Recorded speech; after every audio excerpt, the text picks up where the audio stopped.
हमारे पास क्वेश्चन है if x is equal to 3 is solution of equation 3 into 2 plus k minus 1 into x plus 9 is equal to 0 then find value of k। Question में एक equation दी हुई है और x की value भी बताई गई है और पूछा है कि इस इक्वेशन में जो वेरिएबल k है उसकी वैल्यू फाइंड कीजिए। अब हम इस क्वेश्चन को सॉल्व करते हैं। क्वेश्चन की स्टेटमेंट के मुताबिक हमें जो इक्वेशन दी गई है वो इक्वेशन है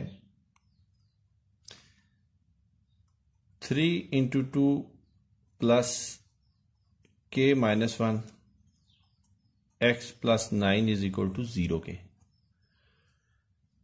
x की वैल्यू पुट करेंगे तो ये हो जाएगा 3 into 2 plus k minus 1 into 3 plus 9 is equal to 0। 3 2s are 6 होता है प्लस 3 अंदर ब्रैकेट में मल्टीप्लाई हो जाए तो हो जाएगा 3k minus 3 plus 9 is equal to 0। हम इसको लिख सकते हैं 3k plus 6 minus 3 plus 9 is equal to 0 के।